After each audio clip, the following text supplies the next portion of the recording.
Olá, irmãos, graça e a paz de nosso Senhor Jesus Cristo seja com o espírito de todos. Hoje é a mesa do Cordeiro do dia 21 de novembro de 2017.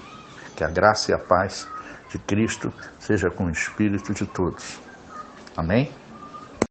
Amém, irmão. Se outro irmão queria fazer uma pergunta aí, né? Esteja à vontade. Opa, Marcos, vou fazer assim uma pergunta, que eu estou com uma linha de entendimento, eu queria saber de vocês se podem cooperar e qual a linha que vocês têm aqui em Gálatas 5. Eu vou ler aqui: mas se sois guiado pelo Espírito, não estáis debaixo da lei. Isso aqui é importante, ele começa, não estáis debaixo da lei. Aí depois que ele fala isso, ele fala, ora, as obras da carne são manifestas, as quais são prostituição, impureza, lascívia, idolatria, feitiçaria, inimizade, contenda, ciúmes, iras, facções, dissensões, partidos, invejas, bebedices, orgias e coisas semelhantes a esta, que a gente não sabe o que é, né? E te digo e vos previno que quem pratica tais coisas não herdarão o reino de Deus. Aí eu estava pensando, o religioso, ele acha que o reino de Deus é o paraíso eterno, né? E a gente sempre fala que seria impossível alguém ir para o céu, porque todos nós, um ou outro, teríamos um pecado desse, assim como tem lá em Coríntios também, que fala não herdar o reino. Então, a gente costuma falar que seria impossível, que dependemos de Cristo, etc. Porém, eu tive pensando, seria também impossível um ser humano herdar o reino, porque seria impossível não praticar um desses pecados aqui, ou erros, ou erro de alvo, sei lá como queiram chamar, né? Então eu estava vendo uma outra possibilidade, porque se é impossível um ser humano deixar de cometer um desses pecados, levando assim a ele ninguém herdar o reino, então eu só vejo uma possibilidade aí, que a mensagem que o apóstolo Paulo quer passar não é a pessoa que comete o ato em si, que não herdaria o reino, mas sim a pessoa que tende, se ela vai se colocar embaixo da justiça de Deus ou embaixo da lei, e não o ato em si que faria ela não herdar o reino. Porque ali em Gálatas fala também que a pessoa que se justifica na lei ou em obras próprias, né, caiu da graça, não está separado de Cristo. Ali não fala a pessoa que mata, que rouba, que estaria separado de Cristo, e sim a pessoa que se justifica na lei. Então, levando em conta isso tudo, eu estou indo para uma linha de raciocínio que o que faz a pessoa herdar o reino ou não seria exatamente o que ela pratica, mas sim onde ela está, embaixo da lei ou embaixo da graça. Ela está pendendo para a graça ou para a lei. Por quê? Se eu pratico uma coisa errada e eu estou ciente da minha identidade espiritual de justificado, que Paulo chama em Romanos 10 da pessoa salva, né? Quem entende a justiça de Deus, quem entende que já foi justificado na cruz, é uma salvação no entendimento. Então, eu minto, por exemplo, eu minto. Se eu tenho essa ciência que eu sou justificado pelo sacrifício de Cristo, aquela mentira não vai me deixar culpado diante de Deus. Porque o que me deixa justificado foi o que Cristo fez. Então, eu posso ter culpa diante dos homens. Um erro que eu tenha praticado, eu tenho que pedir perdão ao meu amigo, meu irmão, me reconciliar com ele, aí sim. Mas quando eu entendo que já fui justificado pelo que Cristo fez, eu não posso me sentir culpado diante de Deus. Então, mesmo eu mentindo, eu estaria herdando o reino, que seria o quê? O herdeiro, ele é menino, pois não entende a palavra da justiça. Então, a pessoa que não entende que foi justificada é menino, e ela mesmo sendo herdeiro, ela vive como escravo.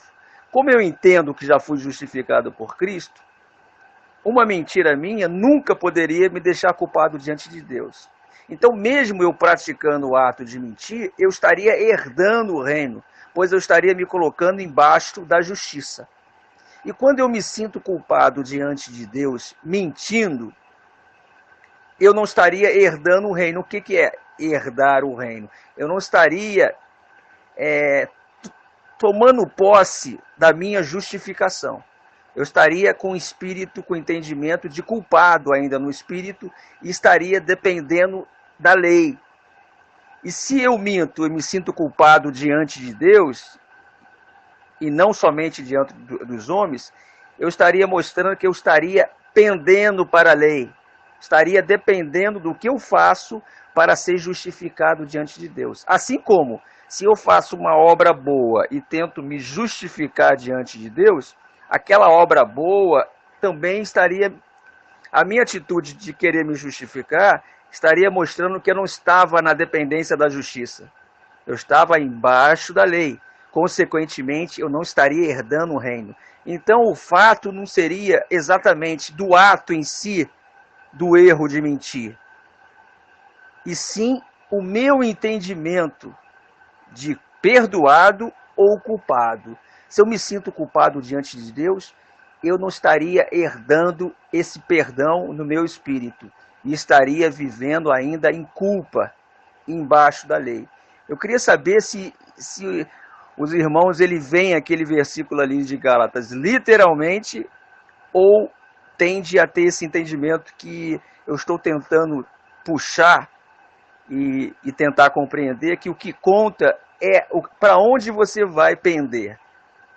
Vai ficar embaixo da justiça de Deus ou na dependência da lei? Eu não sei se eu soube me explicar.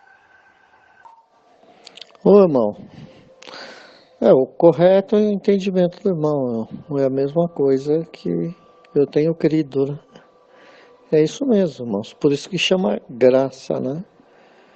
Então eu posso explicar para o irmão da seguinte forma, né? Supõe que você estava na lei, né? E na lei você estava mentindo, né? Ok. Então você estava sendo condenado pela lei. Muito bem. Realmente estava mentindo. Mentira, né? Mas quando você veio para Cristo, né? O que acontece? Ainda você continuou a mentir. Estou dando um exemplo, ok? Só que tem duas diferenças, né? Quando você estava na lei do próprio entendimento, a mentira ela era um pecado, digamos assim. Agora a mentira ela é uma fraqueza, entendeu? Mas é a mesma. Só que a graça, né? A graça quebrou o poder dela, agora ela é uma fraqueza em você. E a fraqueza, ela é tratável, né? Enquanto que o pecado não tem tratamento, né? O pecador não permanece na congregação daquele que está justificado, né? Então, o pecado, ele não tem tratamento, a mentira no pecado, né? Na lei, não tem jeito, né? Então, quando você passa para a graça, que é a justiça de Cristo, né? Então, irmão, agora, mesmo ainda estando mentindo, digamos assim, né? Mas essa mentira do irmão agora já é uma fraqueza, já não é um pecado. Então o Espírito começa a tratar isso, né, no irmão, né? E vai tirando essa tendência, né? Que antes era negativa, né? Que era para a mentira, né? Que o pai da mentira é o diabo mesmo. E agora você vai indo para a verdade, né? Então aquela mentira vai saindo e a verdade vai chegando, né? E você vai deixando uma coisa e vai assumindo outra coisa. Você passa, então, numa fase de transformação, né? Então, nessa fase de transformação, há uma tolerância, né? Então, Deus, ele convive com as pessoas fracas. Ele tem prazer em conviver com as pessoas fracas, né? Mas ele não tem prazer em conviver com o pecador, né? Aí que está a diferença, né? Então é exatamente isso. Tudo aquilo que antes a lei apontava como um pecado de morte, como um veneno, né? Hoje para nós não mata mais, né? Esse veneno não tem um efeito de morte, né? Então a gente passa a ter muitas fraquezas, né? E Cristo, então, Deus aproveita dessas fraquezas exatamente para mostrar, né, para nós que nós dependemos dele, né? Então, com as fraquezas nós vamos aprender, né, a não ser soberbos, né? Mas falar, não, eu realmente, se não depender de Cristo, né, eu vou continuar na minha, né, na minha mentira, né? Então, quando você vem para Cristo, né, então há uma fase, né? Então vai deixando a mentira, vai entrando na verdade, vai. Daqui a pouco aquilo desaparece, né? Porque agora tem tratamento, a graça é poderosa, né, para reverter esse quadro, né? Então existem duas condições diferentes, né? São diferentes, né? Então para o homem que não conhece as coisas do Espírito, né, ele acha que é a mesma coisa, mas não é, né? Aquele que está justificado, ele está justificado. Nada mais poderá o condenar, né? Porque ele entrou na justiça de Cristo e tem uma cobertura, né?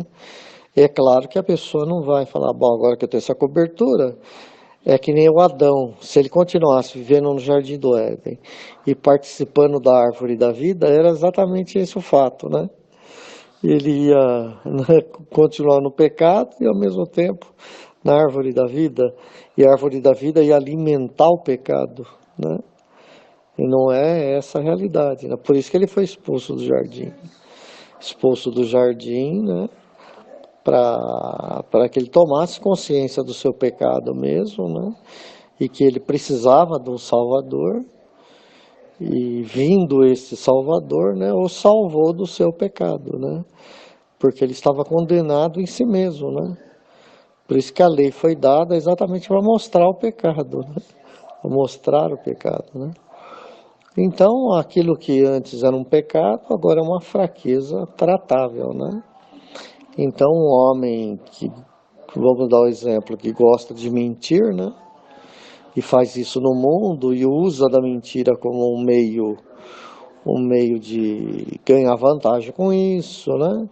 De subornar o outro e tal, e tal, e tal, né? Ele, quando vem para Cristo, né, ainda ele vem com esses ranços, né? Ele vem com essas coisas, né? Mas aí Cristo vai operar na fraqueza dele, né? Vai operar, né, para ele aprender a viver na dependência de Cristo. Então, pouco a pouco, ele vai sentindo que ele não consegue corrigir a si mesmo, né? Que ele depende da graça de Deus, né? Então, a graça vai fazendo essa transformação. Porém, Deus, né, já encara diferente, né? Já não encara o pecador como pecador, né?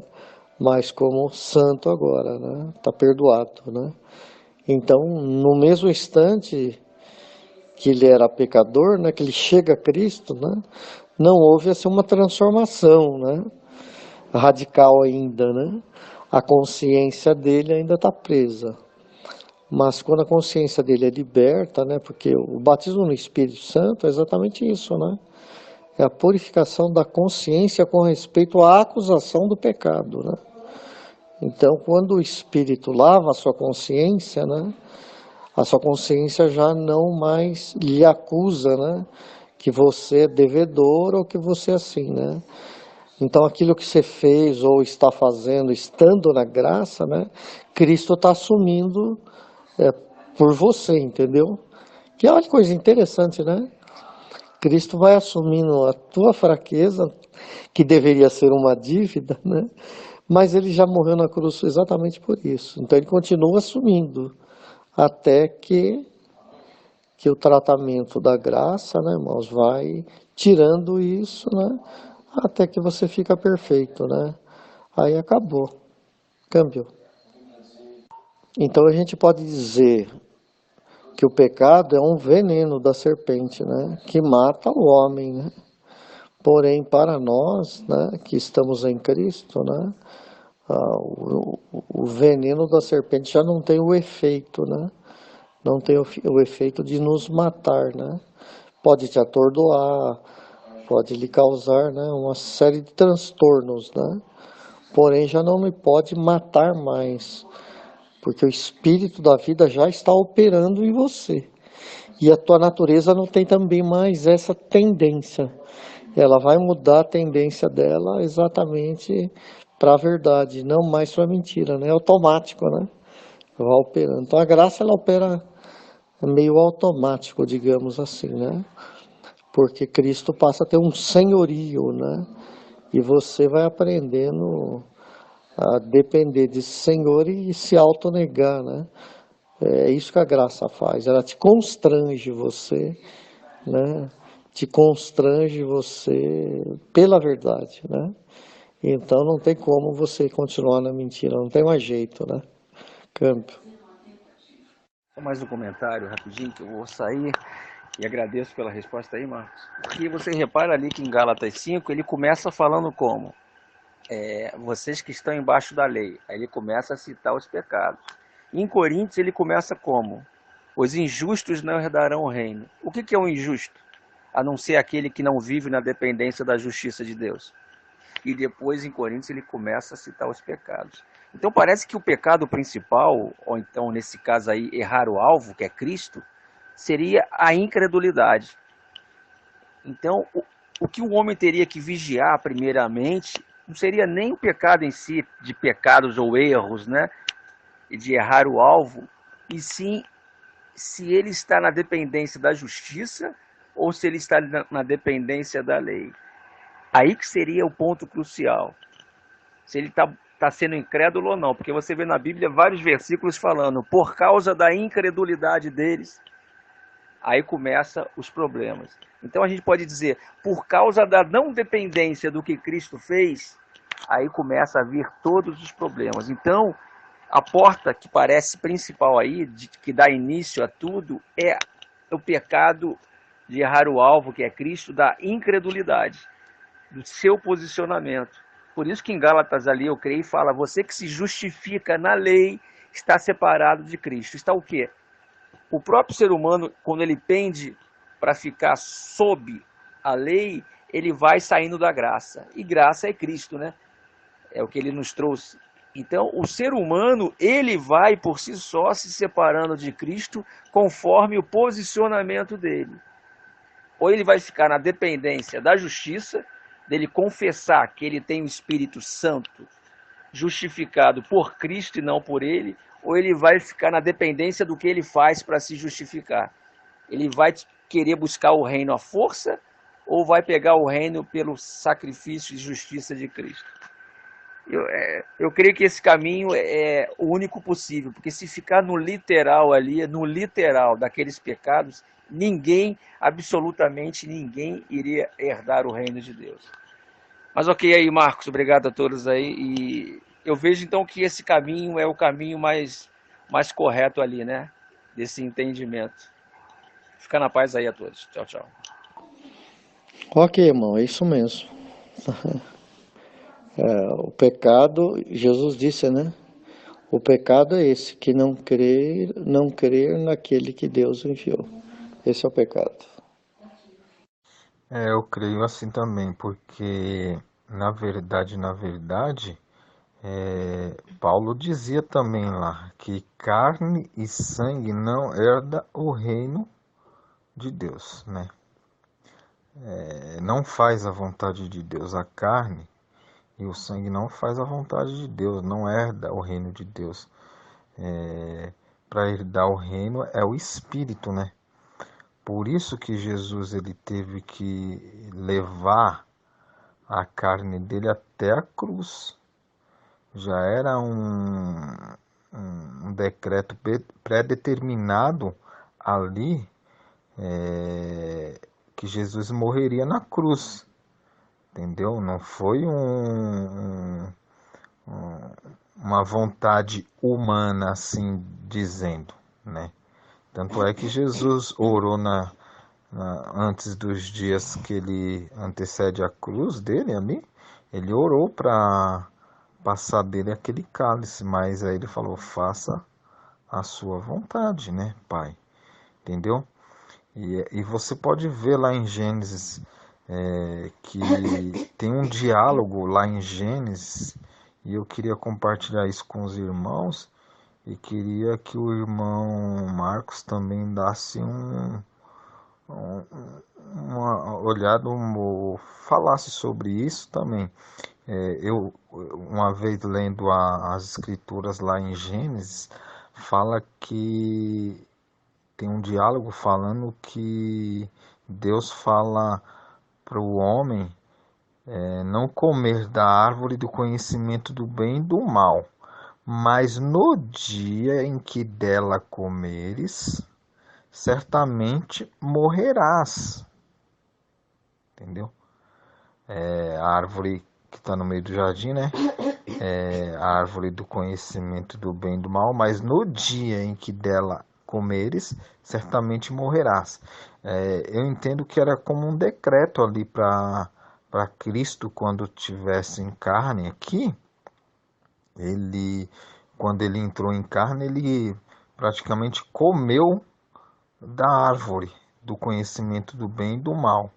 E ali ele habitou entre nós, até o dia que ele morreu ali na cruz, né? Já era um decreto da morte de Cristo ali na cruz. Eu queria saber se está correto o entendimento aí. Os irmãos dão uma verificada aí. Porque Jesus ele entrou no mundo, né? No mundo carnal. Ele se fez carne, ele se fez pecado, como está escrito lá nas Escrituras. E falando com entendimento, ele se fez diabo, né? Então, no dia que dela comeres, certamente morrerás, entendeu? E outro dia o irmão falou que quem morreu verdadeiramente foi Cristo, né?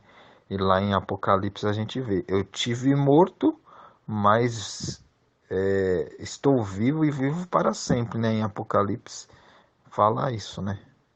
Queria saber dos irmãos, o irmão Marcos dá um parecer. Perfeito, meu irmão, é isso mesmo, né? Quando o Senhor desceu da glória, né? Ele deixou a sua glória, né? E ele tomou a condição humana, né? Esvaziou da sua glória, né? Porém, o fato é que ele se fez, né? Se fez pecado. Se fazer não significa ser, né? Ele se fez, né? Isto é, ele tomou a condição humana, né? E na carne derrotou a carne. Aqui que está o ponto, né? É interessante, não? Nenhum homem na carne derrotou a sua carne. Ninguém conseguiu fazer isso, né? Aí o Senhor veio em carne e na carne derrotou a carne. Entendeu? Ele fez isso na carne. Por quê? Porque a árvore da ciência do bem e do mal, a ciência do bem e do mal significa o homem, né, ter a ciência, né? Ele que no seu consciente haveria de decidir isso aqui é bom, isso aqui é mal, né? O homem estava se tornando Deus de si mesmo, né? Então, quando o Senhor vem da sua glória e deixa a sua glória, né? Isto é, ele toma a condição humana para poder escolher entre o bem e o mal, né? E o homem não sabia escolher, né? Porque estava vencido pelo pecado. Então, quando ele queria fazer o bem, né? O bem que ele queria fazer, ele não conseguia, ele fazia o mal, não tinha jeito, né? Porque a sua tendência estava nisso, né? Mas o Filho de Deus, irmãos, tomando a condição humana, né? Em vez dele escolher a favor dele, ele escolheu a favor de Deus. Foi assim que ele venceu o mal, né? Porque o mal, ele sempre faz o homem, né? Ser vencido pelo mal, né? E Cristo venceu o mal, né? Como Cristo venceu o mal? Não fazendo a sua própria vontade. Vocês acham que o Senhor, como homem, né, gostaria de ir lá na cruz e morrer e passar toda aquela dor, né, passar aquela vergonha e tudo aquilo? Não, né? Como homem, ninguém gostaria de enfrentar uma situação dessa, né? Mas, no entanto, ele falou, seja feita a tua vontade, né? Isto é, ele fez a vontade de Deus e negou a si mesmo, né? É que nem João Batista dizia, que ele cresça e que eu diminua, né? Então o Senhor negou-se a si mesmo para diminuir, né? E na carne destruir a carne. Esse que é o ponto, né? Porque se o espírito se viesse e destruísse a carne, era outra situação, né? Mas ele veio, entrou debaixo da lei, né? Para cumprir a lei e assim destruir, né? O poder que a lei tinha sobre a carne. E quando ele venceu, né, na sua própria carne a lei, né? Cumpriu toda a lei, né? Então ele passou a ser justo, né? Não só ser justo, como também o justificador de todos os que creem nele, né? Essa que é a maravilha, né, irmãos? Não quer dizer que o Senhor Jesus, né, ele tomou a condição humana. Entende isso, irmãos? Tomou a condição humana.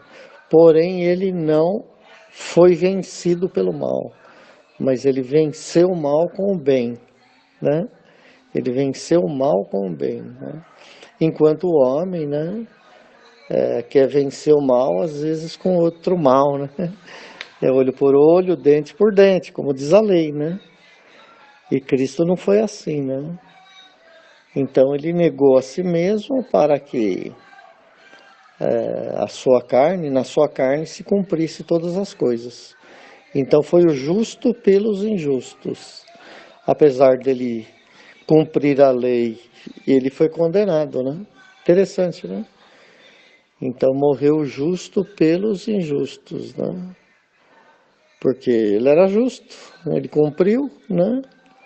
Então se ele morreu, ele está morrendo no lugar de outro, né? Está levando a culpa de outro, porque a dele não, né? Ele está levando a culpa dos outros, né? Levou sobre si os nossos pecados, as nossas culpas, né? Então está correto o entendimento, irmão. Ele tomou o nosso lugar, nasceu de mulher, né? E assim, em carne, né? Esvaziou da glória, porque ele passou com entendimento natural, né? Assim que toda a carne está sujeita ao entendimento natural, né? E ele venceu, né? Já com 12 anos ele já tinha consciência de que ele vinha fazer a obra de Deus, né? E qual era a obra de Deus, irmãos? Vencer a carne, né? E nós estávamos presos aonde? Na carne. Entendeu? O que é carne, então? A vontade do homem. O que é espírito? É a vontade de Deus. A vontade de Deus é espírito. A vontade do homem é carnal, né?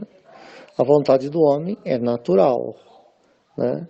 E a vontade do espírito é sobre o natural, né? Que é o do céu, né? E assim vai, né?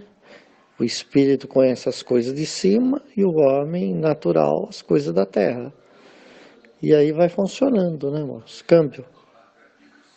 Eu creio assim também, meu irmão.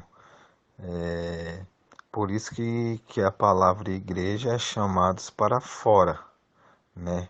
Para fora da carne, do diabo e do pecado, né? Para dentro de Cristo, da justiça, da graça, do Espírito. Eu creio assim mesmo. E como o outro irmão lá, eu não me recordo o nome dele, tinha feito a pergunta sobre os que fazem tal tipo de coisa não herdarão o reino de Deus, eu creio assim também que na carne a gente não é capaz de agradar a Deus. Ninguém é capaz de agradar a Deus. O único que foi capaz disso foi Cristo. Por isso que ele venceu todo o mal, né? Ele foi o único a agradar a Deus. O sacrifício perfeito e único. O homem não consegue agradar a Deus na carne. A carne jaz no maligno. E Paulo, a carne e o sangue não herda. Então, como o irmão estava falando, eu creio que o homem não é capaz de agradar a Deus em carne. Agora, no espírito justificado por Cristo, sim.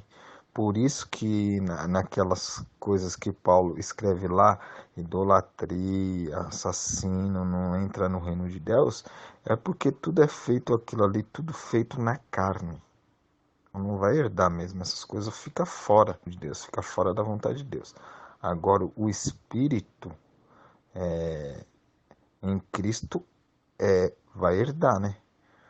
Vai herdar o reino dos céus, porque está escrito lá, né, que Cristo ressuscitou e está sentado nas regiões celestes, e todos nós em espírito já estamos com Ele, né, abençoados nas regiões celestes, né. E também tem outra passagem que fala que se um morreu por todos, logo todos morreram. Todos o quê? Toda a carne morreu, né? Então é o Espírito, a graça. Hoje vivemos pela graça, de graça, pela graça no Espírito. A carne para nada serve, mas o Espírito para tudo vivifica. Câmbio. Perfeito, Maurício, é isso mesmo. Então, quando nós falamos carne, nós estamos falando vontades humanas, né? Carne é mentalidade humana. E sangue é sacrifício do homem, né? Sangue significa sacrifício. Então, carne e sangue quer dizer pensamentos humanos, né? Religiosidade. A pessoa pensa, vou fazer isso, vou fazer aquilo para agradar a Deus, né? Ou vou, né? Vencer isso, fazer uma mente positiva e tal. Isso daí é coisa carnal, né? E o sangue é o sacrifício mesmo, né? Ofertas, sacrifícios, né? Vilipêndio, todas essas coisas que as pessoas fazem, né? São sangue, né? Ah, vou fazer isso para agradar a Deus, né? Vou fazer um bolo para Deus, vou fazer, né? Vou dar um dízimo, vou dar uma oferta, né? Isso são sangue, né? Porque sangue é a força do homem, né? É a força do homem.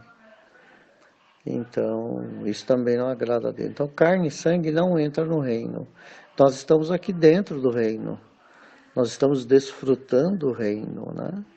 E aqui nós não falamos de coisas dos homens, né? E nem apelamos para sacrifícios, né? Verdade, irmão, é no espírito mesmo. E nada de sacrifício humano. Quando tem algum sacrifício, a gente olha para a cruz, onde está o sacrifício perfeito de Cristo. Mas, como já estamos na graça, vivemos pelo Espírito do Cristo já ressuscitado, assim creio. Entendeu? Tá bom, irmão? Câmbio. Essa fé aí, meu Maurício, é um dom de Deus, né? A fé é a capacidade de nós crermos, né? No perdão, né? E tomar a graça pela fé e viver isso, né? Então, isso é um dom de Deus, né? É um dom. Então, a fé é a capacidade de nós crermos, né? Naquilo que nós não vimos, né? Nós não vimos Jesus morrer na cruz, né? Mas o Espírito viu, né? Então, o Espírito testifica com o nosso Espírito, né? Que isso é uma realidade, né? E quando nós cremos no Espírito, né? Nós passamos a ser justificados por Deus mediante a fé, né? A fé no sacrifício que Ele fez, né? Isso é fé, né? A fé é uma firme esperança, né?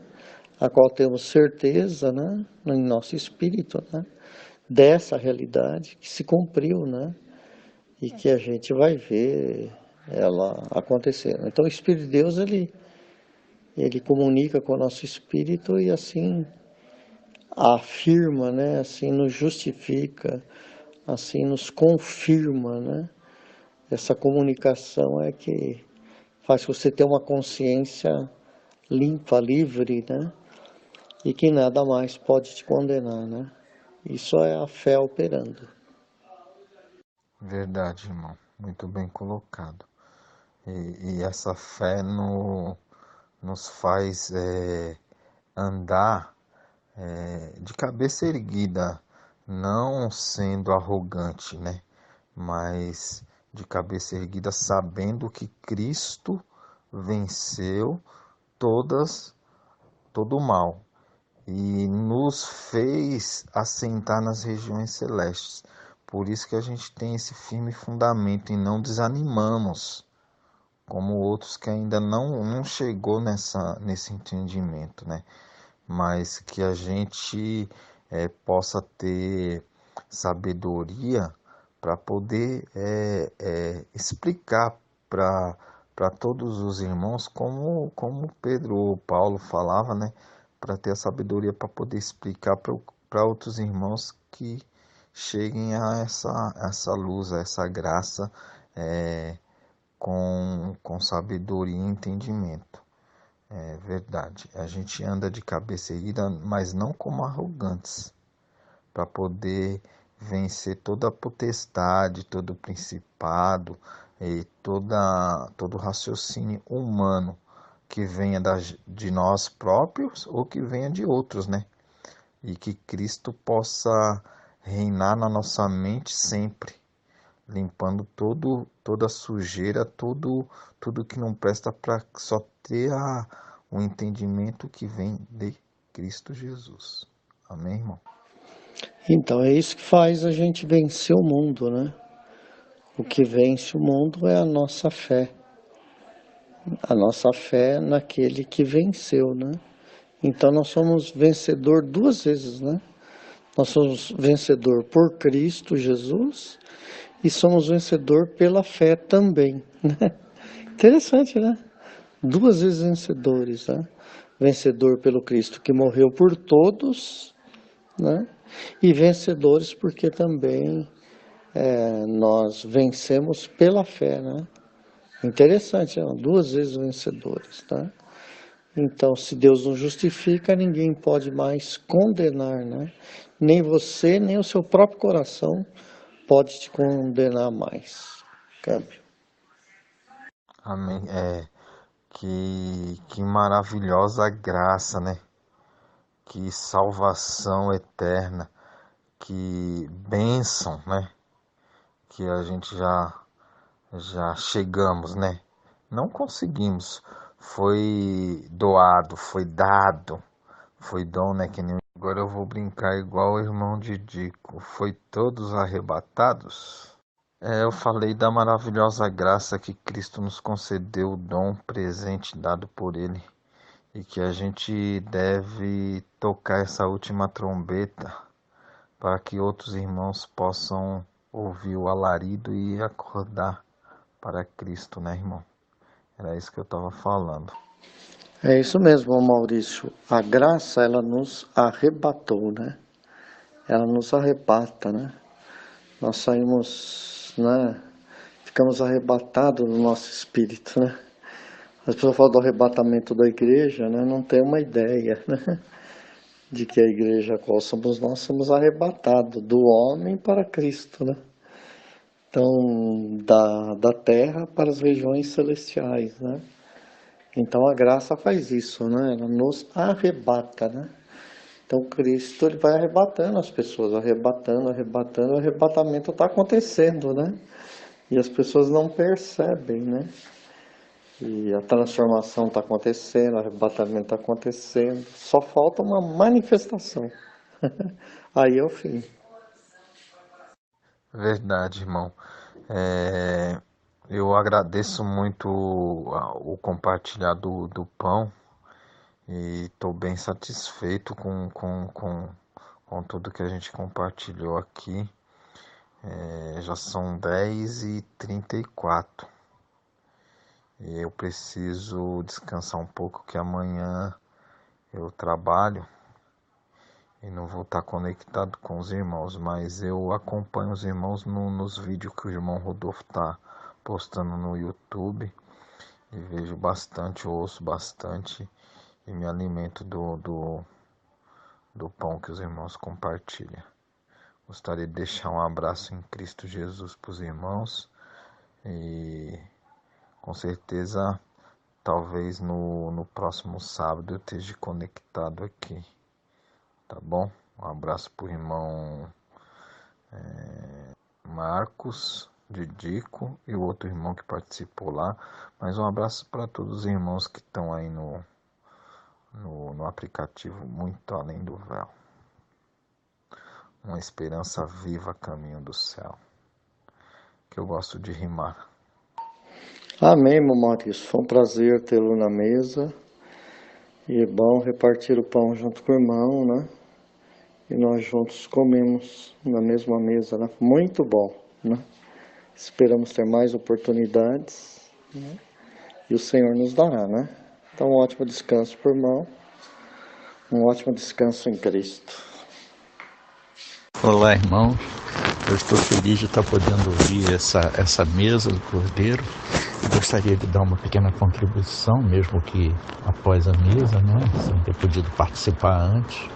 Mas eu fiquei feliz com a presença do irmão Marcos, do irmão Paulo, do irmão Maurício, que, por certo, enalteceram o nome do Senhor, né? E mostrando realmente a profundidade e a dimensão da graça.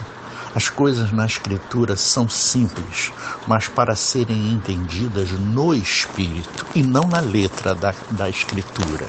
Por isso é que falamos, não fiquem na letra, entrem no Espírito de Cristo. Mas para entrar no Espírito de Cristo, é preciso crer que Ele é o Salvador e que Ele é o Senhor. As pessoas não creem verdadeiramente, por isso não entram na graça, por isso não recebem a graça maravilhosa. Elas ficam sempre, como os irmãos falaram antes, se sentindo ainda pecadores. Olha, quem está em dívida não está perdoado. O pai mandou o seu filho, foi assim que a Escritura relata, mandou o seu filho para vir cumprir tudo.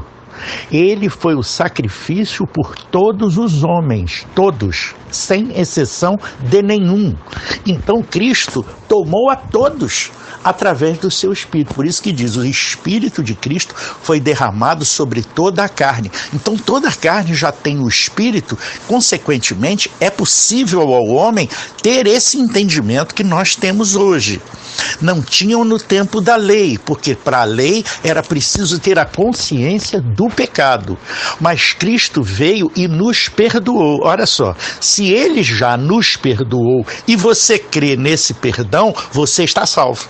Se você não crê no perdão que Cristo veio dar da parte do Deus Altíssimo, você está condenado. Esse é o entendimento. E as pessoas ficam ali lutando em querer acreditar nas coisas que passam na cabeça dela ou que alguns líderes colocam na sua cabeça. Mas isso não é a verdade. A verdade está no Cristo Jesus. Então, exatamente, o que significa Cristo Jesus diferente de Jesus Cristo? Jesus Cristo veio para cumprir a lei. Cristo Jesus é um Cristo ressuscitado. É esse em que nós nos enquadramos. E é esse que o sistema religioso não consegue enxergar. Entende? Então, como ele não consegue enxergar, ele simplesmente continua vivendo a lei. E quem está na lei está condenado. Não há nada que possa fazer que venha justificar o pecado. Por quê? Porque ele se sente pecador. E se você se sente pecador, você anula o sacrifício de Cristo na cruz. Então você está dependendo de um Salvador. Ora, o Salvador já veio e você perdeu o trem. Então, se você continua acreditando na mentira da religião, você continua simplesmente não crendo no Cristo Jesus. Percebe? Então, pelo Cristo Jesus, nós já estamos justificados. O pecado não existe. Existem erros humanos que a gente comete, como o irmão Marcos colocou, o irmão Paulo também, né? Erros humanos. E esses erros humanos, quando a gente está com a consciência de Cristo, ele começa a tomar rumo, porque a palavra vai nos confrontando diariamente. Então, quando você vai e comete, vamos supor assim, um delito, uma mentira, uma coisa qualquer, um roubo, um pequeno furto, uma coisa, a palavra te constrange. E ela te faz corrigir aquela situação, até se autocondenando diante da pessoa. Olha, cara, eu menti para você e tal, entendeu? É uma correção do homem com o homem, e não mais com Deus, porque com Deus você sabe que Deus não está imputando mais nenhuma transgressão. Né? Isso está em 2 Coríntios 5,19. Diz lá, Deus estava em Cristo, não imputando mais ao homem nenhuma transgressão. Aí a pessoa lê a Escritura e não entende. Como é que ela vai poder entender que ela está justificada? É porque ela não creu no perdão. Então ela anula a obra de Cristo. E quem anula a obra de Cristo continua sob condenação e vai morrer condenado, percebe? Então não há salvação para essas pessoas. Quanto aos demais, foram arrebatados da carne para o espírito. E isso é o que o irmão Marcos estava muito bem colocando, o irmão Maurício também, né? Estamos arrebatados no espírito. Por quê? Porque na carne a gente continua padecendo alguma mazela aqui e ali por erros humanos. E vamos sendo punidos pela lei humana e pelos nossos compatriotas, pelos nossos irmãos. Mas para Cristo não há condenação. Por mais grave que seja essa nossa transgressão, por exemplo, matar alguém, a sua consciência vai lhe culpar, entende? Porque Cristo dentro de você, que é a palavra, ela vai te confrontar e mostrar para você que aquele é o erro. Essa é a noção do pecado, da justiça e do juízo que acontece dentro de cada um de nós, percebe? A salvação e a não salvação é um ato interior, é um ato de dentro do homem, não é um ato externo. Eu não preciso declarar para os homens ouvirem que eu aceitei o Senhor Jesus. Isso é balela, gente, isso é balela. O entendimento que nos faz chegar a Cristo ou não chegar a Cristo. Então, se você continua recebendo a mentira do diabo, dizendo que você está mediante transgressão, mediante pecado, você é pecador. Se você não crê nisso e acredita que o sacrifício de Cristo foi condição necessária e suficiente para a sua salvação, você crê pela fé naquele que veio lhe justificar e te justificou, percebe? Então você está salvo. Salvo no seu entendimento. É no entendimento que tudo acontece. Não é através de atos físicos, entenda, os atos físicos são coisas da carne, não são coisas do espírito, e quem está na carne não está no espírito, porque um milita contra o outro, e o outro milita contra um. É simples esse entendimento. Agora, é preciso se despojar um pouco da mentalidade da religião, porque a religião fermenta a mentalidade do homem para mantê-los escravos, entende? Para você ir todo dia à missa ou ao culto, para você ir lá deixar o seu dízimo, a sua oferta, para você ir lá fazer catequese com os irmãos, ou fazer, como é que diz assim, e evangelizar as pessoas. Mas nada disso é necessário. Tudo isso é prescindível. Por quê? Porque o homem já tem a noção do pecado, da justiça e do juízo. Porque o Espírito de Deus já foi derramado sobre toda a carne. Então, tudo que você faz como missionário, como, vou fazer uma missão, isso é tolice. Isso é coisa de tolo. Perdoa, meus irmãos, me perdoe. Mas, infelizmente, eu tenho que dizer a verdade. Porque isso é uma obra de tolo. Porque você está fazendo aquilo que Cristo já fez. Então, se você está fazendo o que Cristo já fez e Ele não te pediu para fazer por Ele, entendeu? Você está pegando uma obra que não é sua. Então você está fazendo uma tolice. Por isso é que eu disse que é tolo. Não porque eu acho você tolo. Não, é porque o seu entendimento ainda não atingiu isso. E se o seu entendimento ainda não atingiu isso, você ainda comete alguns pequenos defeitos. Né? Dá ruim, né? A pessoa fica cometendo pequenos defeitos. Mas eu tenho certeza em Cristo que Ele vai colocar na sua mentalidade esse grande diferencial que há entre crer e ser salvo e não crer e manter-se sob condenação. Esse é o grande diferencial. E você não precisa fazer pelo seu irmão. Quer fazer pelo seu irmão? Orienta ele, mediante o seu entendimento. Se você já chegou-se a Cristo e você já tem condição de falar, então fale. Mas se você ainda está na condição de aprender, então ouça. Então poste-se de joelho e ouça o que o Espírito diz à igreja. Quando você já está assentado no seu entendimento, levante-se e fale. Isso outro dia nós conversamos na mesa do Cordeiro e foi de grande valia. Aquele que está aprendendo, coloque-se de joelho para ouvir o que o Espírito diz à igreja. Aquele que está assentado no entendimento, está assentado nas regiões celestiais de Cristo. E aquele que já tem essa condição, levanta-se e fale.